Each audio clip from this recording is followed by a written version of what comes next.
Hello, good morning, good afternoon, everybody. Welcome to another edition of our In-Service podcast here at Service Council. I am Gerardo Pelayo, the Chief Research Officer here, and I'm very glad to have Tas Hirani. She's the Global Director of Enablement at Aquant, a recurring guest here in the podcast to talk about a very interesting topic today, which is 3 strategic actions that service leaders must embrace for next-gen service.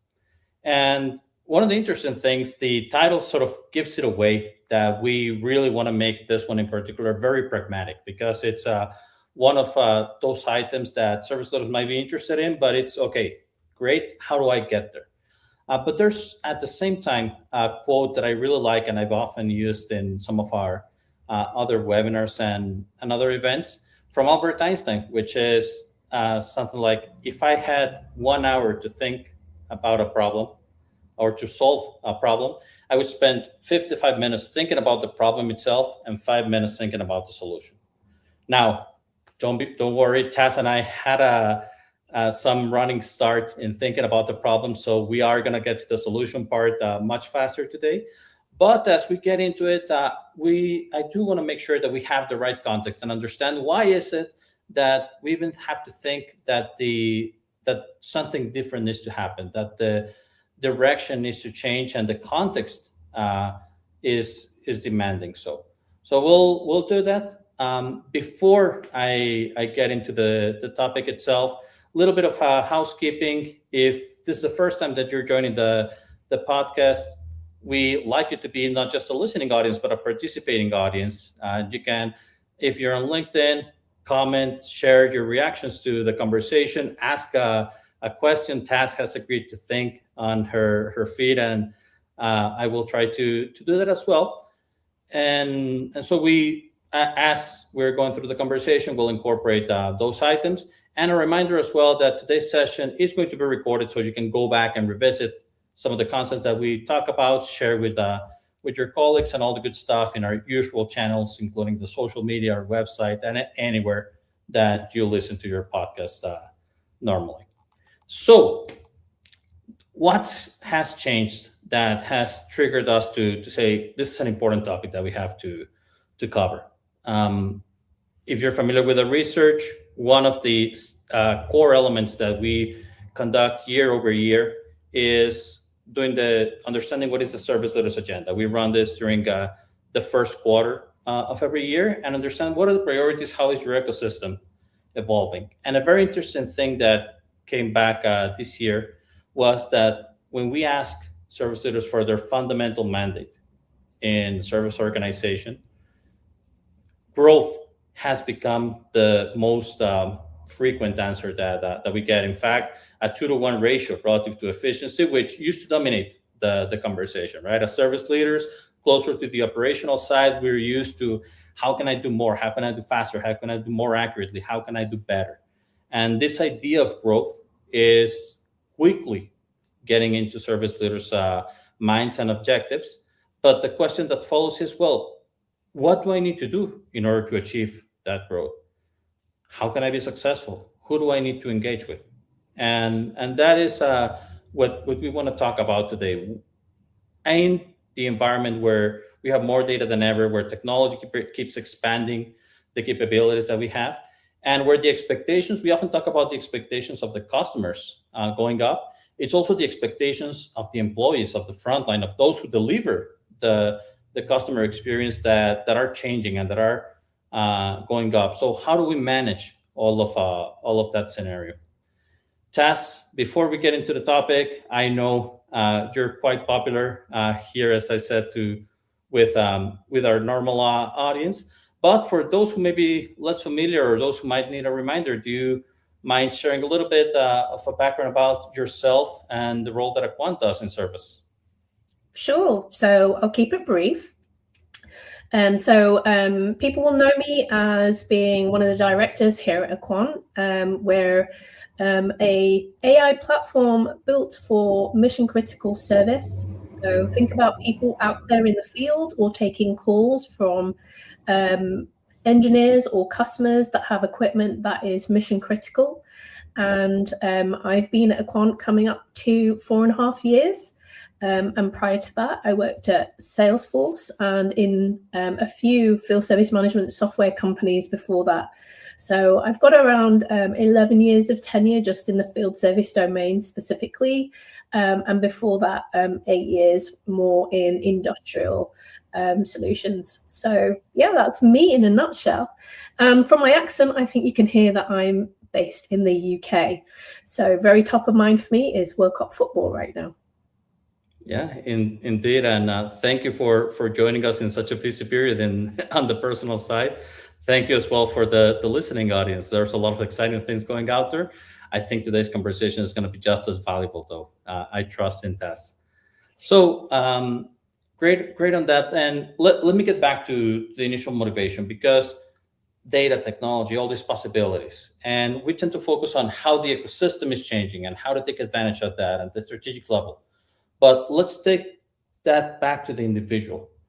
For service leaders that are operating in that scenario and that need to be successful, where would you say what has changed over the last decade? You have a decade plus of experience working closely with many of these leaders. So, what have you observed in terms of their scope and their priorities changing as a result of this evolving landscape?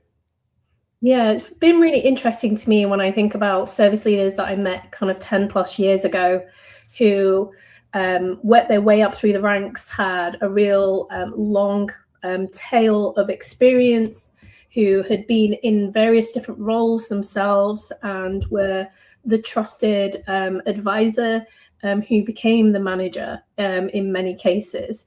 And they had real hands-on experience of what the pressure was like in the day-to-day in the field, or managing the contact centers or technical support, etc. And they were still often, you'd quite often take a call with them where they would be shadowing somebody in the field that they would be onboarding, or they would be, running a training service kind of week. And when I think about service leaders of today, I think one thing is true that I see across the board is much more core entrepreneurial spirit. And what I mean by that is when you think about an entrepreneur, they're a risk taker with an amazing drive, determination, and resilience. And I think that's the same is true, really, when I think about service leaders of today. They are taking risks with technology. They're taking risks to improve the day-to-day for their people. They have to have incredible determination and resilience to actually execute those projects. And quite frankly, it's that entrepreneurial spirit that I see really being as like a common attribute across a lot of the service leaders that I'm talking to today. And it's fantastic to kind of witness, to be honest. Yeah, no, that's a couple of things to unpack there, but let me stay with the aspect about entrepreneurship and risk, because that brings me back to one of the uh, things that I expected the least about that survey I referenced earlier. We asked, how confident do you feel about your service organization's ability to execute the key initiatives that make up the service strategy? Only a third of the respondents said extremely confident. To me, that's a red flag. And the question is it because of the uncertainty that the environment creates, or is it because of some things that perhaps you're able to influence more directly, like the interrelationships that are built, the partnerships within the organization with the partners, with the front line, the confidence about, do we have the right people and do we have the mechanisms to help these people continue to evolve and continue to get upskilled and reskilled and adapt to this changing service landscape. This is one of the topics that I've been having a lot of one-on-one conversations and picking the brains of the members of our advisory board, members in our community, because to me it's part of our task, yours and mine alike, is what can we do in order to elevate that confidence. We don't need to change the whole environment, but we can provide advice and work towards increasing that confidence, taking on that risk in a more responsible, informed manner. So I think that's a great point. And you also touched on many of the service leaders used to come from like rising through the ranks. Indeed, an obvious consequence of that is you like service. You have a passion for solving people's problems, for being the hero in front of the customer. And I do believe that service is a calling. There's two, it's a double-edged sword, I believe, this phenomenon that you're talking about. But so let's do the, where are people coming from, if not rising through the ranks? And as a result, what are the skills that they're bringing that were not the typical skills that somebody who was a field service engineer and became the head of service would naturally bring? Yeah, speaking to a service leader recently, they actually came from a procurement background, which I found surprising. And when you dig into that and you think about the skill set that's involved in procurement, it's evaluation, an incredibly strong people leader with a very customer-centric first attitude in terms of the way they think about things. And I think that's a really interesting dynamic when you think about the service leaders of today. People are very much their passion and thinking about things strategically is more important now as service has really elevated in terms of the impact it has on renewals, on sales, on upsells, and on the differentiator now for many manufacturers today. So that's the difference that I'm seeing really in terms of a real example of service leaders that I'm seeing today coming from different backgrounds now with but the one thing that does remain the same, just to be controversial, is I think they're still people first leaders at their heart. I think people is the passion, and problem solving is taking on a different nuance, shall we say. Yeah, I completely agree with that perspective. That's going to be, once again, another big topic, a shameless plug in our Smarter Services Executive Symposium this September 14th through 16th. Looking forward to seeing you there, Tas, as well. But it's how do we take that people first approach and make it not a constraint, but actually a lever for the growth, for customer retention, for customer growth, for building the reputation, for driving revenue, for driving profitability, right? And one of the things that comes to mind is the service leader can't do everything all at once either. It's not that movie that we're talking about.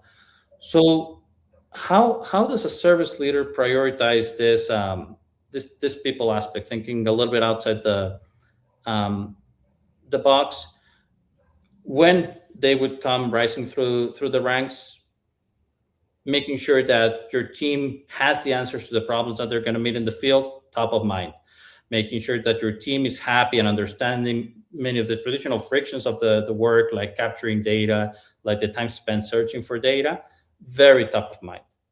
But some of the things that have come back in our voice of field service engineer that don't seem to be as prominent in their leaders is, for example, the proper management and update of the KPIs that the team is measured on.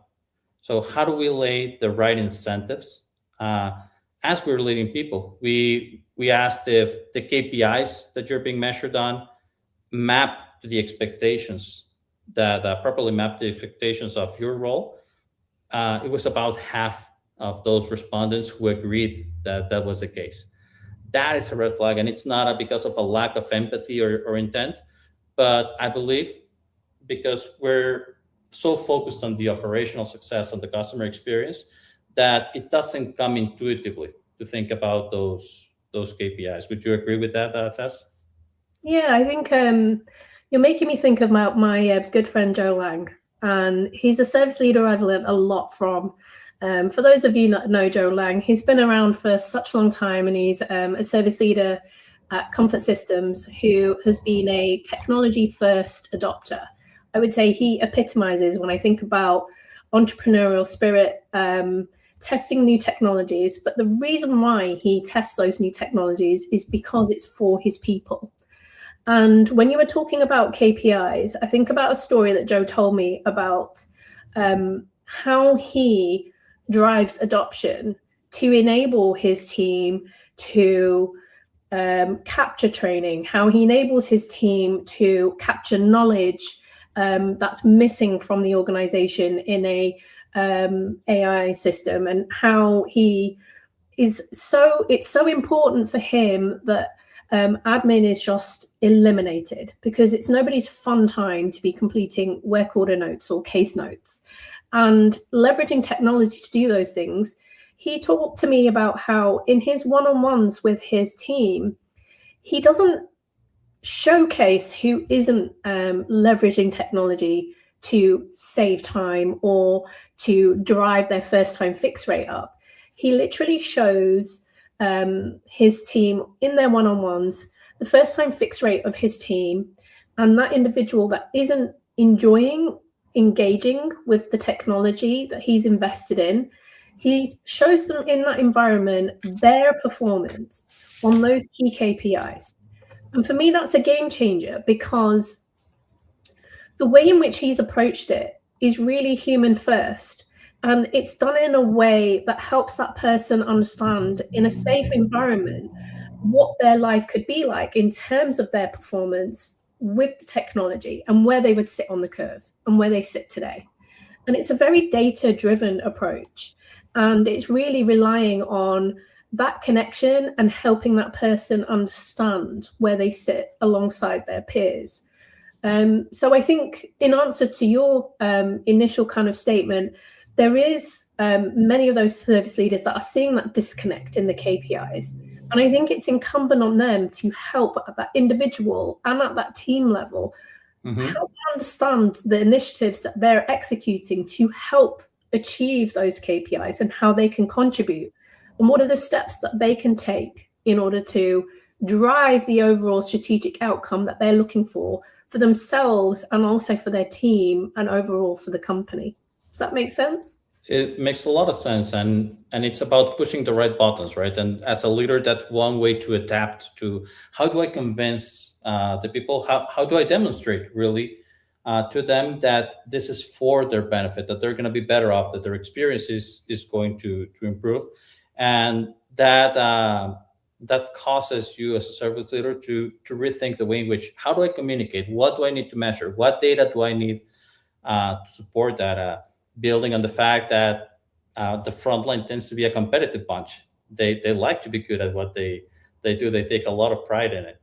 And one of the interesting trends that I'm hearing is, because adoption is a massive challenge, right? Change management has always been the case, and adoption, as we have more of these many AI-powered solutions, it's become a more frequent theme of conversation. But I'm seeing a comment from John, says John Carroll Lang. But the part about adoption is, the fear was that the more experienced technicians would reject the newer technologies, right? And more I'm listening to the opposite situation, where they're the faster ones, the first ones to embrace these new challenges, sometimes because they see value right away, sometimes because they want to disprove it. And when they get engaged into it, they say, oh, this is actually nice. And with the younger, more novice technicians, it's a little bit of the pride element of, hey, I can do this. I don't need a lot of hand holding. And so what to do to not make you feel like you're working on crutches, but at the same time that you're going to be better off, and that's going to be reflected in the performance that you're measured on. So this adoption is one of the big ways in which the scope of the service leader's responsibilities has expanded to what we maybe had 10, 15 years ago, where that conversation of, let's utilize what we have in a really good way, and let's make sure that the team is utilizing it kind of like as a standard. I have some thoughts, but are there other areas of that service leaders are touching within the organization that they were not directly addressing as much 10 years ago that come to mind? Ooh, I think if I'm hearing your question, you're saying what areas do service leaders what were they not addressing 10 years ago? Yeah, for example, like it has the engagement, the relationship, the level of involvement with things like IT, with finance. Do you see that kind of state as a steady state, or have you seen a ramp up in the level of activity that service leaders, the level of accountability that service leaders take in partnering with these areas of the organization? Yeah, I think this is a really interesting topic when I think about this. I think about minus 10 years into where we are now, where previously we were having conversations on, how can a service leader get a seat at the executive table? And in many businesses, the service leader is being pulled into the executive room. And, it's different in different businesses. And I'm seeing some industry trends where there's a pull and some where they're still not there. The service leader is still not a part of that room. And when I think about that, I think about how the service leaders had to become much more strategic in the way they think about communicating with different stakeholders internally.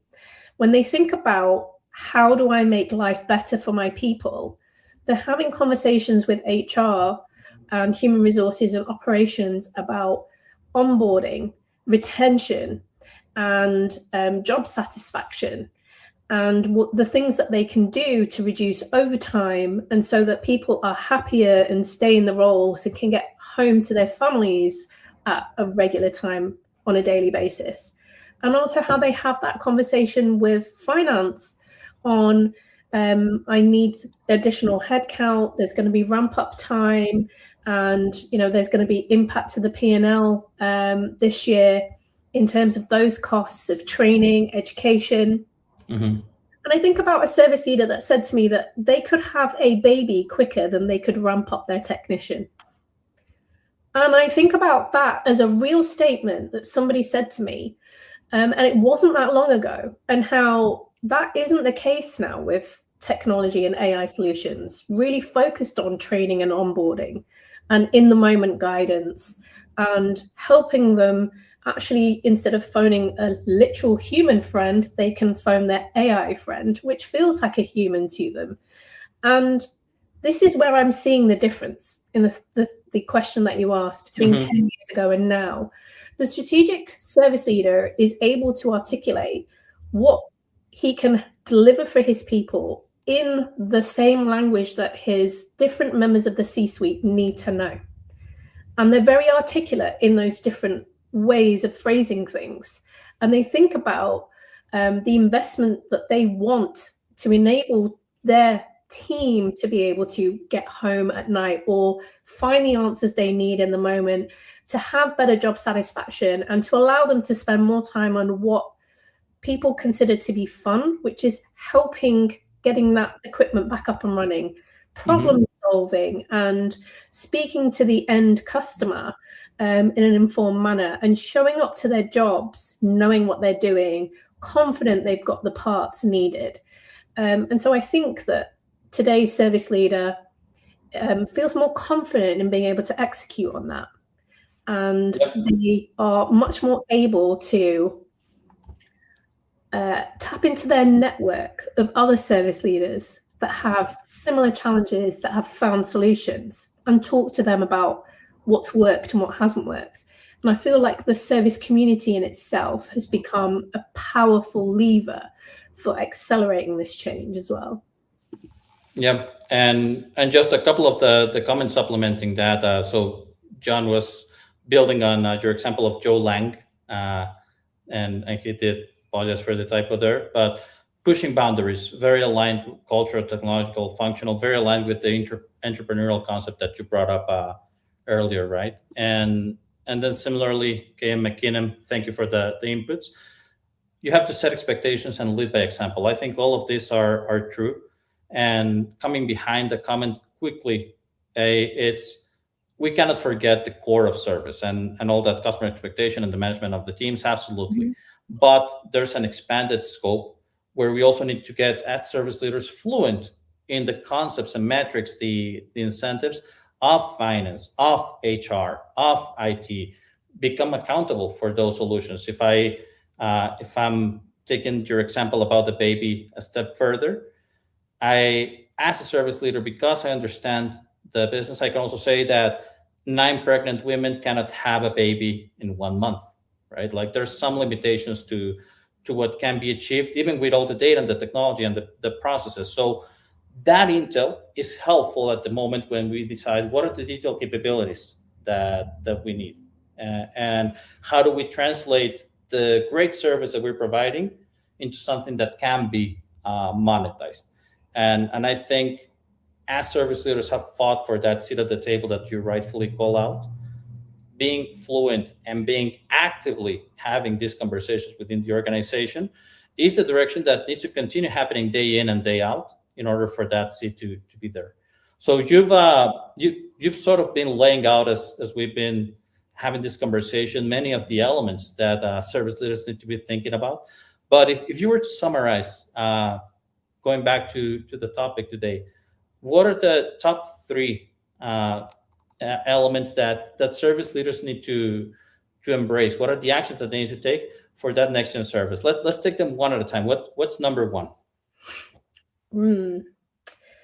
Interesting. So just to make this a bit more fun, I'm going to deliver this in the format of Who Wants to Be a Millionaire Lifelines. So these are going to be the Who Wants to Be a Millionaire Lifelines for service leaders. So bear with me. I would say number 1 lifeline is ask the audience. There is someone out there in your service network who has, gone through what you're going through. And the most important thing that we talked about here, not the most important thing, one of the 3 things that I think is incredibly important for the strategic service leader, to your point, is to have a great relationship with the leader in IT, the leader in operations, the leader in the people side of your business, and the leader across all the different executive elements that you think about. And when I hear about the service leaders that have been incredibly successful, they have a great relationship with IT in today's environment in the context of Aquant, for me specifically. And looking at those service leaders that are adopting technologies, they actually have a very strong ability to articulate with IT what they're looking for in terms of the business and how solutions could potentially deliver those outcomes and practical outcomes such as training, coaching, knowledge capture, administration time saving. So I'm going a bit long there, but the first lifeline is ask the audience. Yeah. No, that phone a friend, that's I really like the positioning, because the relationships that you described have been traditionally adversarial relationships, right? And this new concept of think of them not just that you need to communicate them, but they need to be your friends, they need to be your partners, because the objectives are moving in the same direction. I think that's a great positioning. So that was phone a friend. You said we're doing Who Wants to Be a Millionaire. Are the other 2 related to that as well? Yeah, so I think about a couple of different versions. So there's always a 50-50. So in Who Wants Millionaire, you can get presented with multiple options, and you can use your 50-50 to kind of eliminate. And when I think about the service leaders of today who are incredibly passionate about their people, I think it's really important for them to not try and boil the ocean. I think it's important to pick 1 or 2 strategic things and not try and fix everything.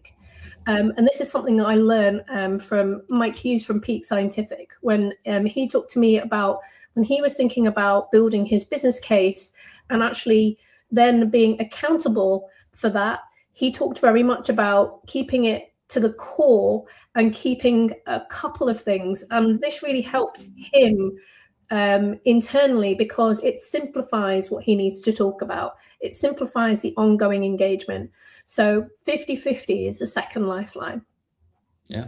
And a quick thought on that, and it's funny. Mike Hughes co-hosted one of our service journey days, this workshops in Europe. A similar insight I got from Lucas Rigotto, the Chief Services Officer at GAG Group, who just received us in Germany. And in that 50-50 argument, he also said, we gotta defend what's important for service. So it's a concern that the number one reason that came back as for the initiatives not taken off the ground was that there were too many competing priorities. We got to start thinking as service and its needs are not a nice to have, but they're a fundamental part of the business, and position it as such.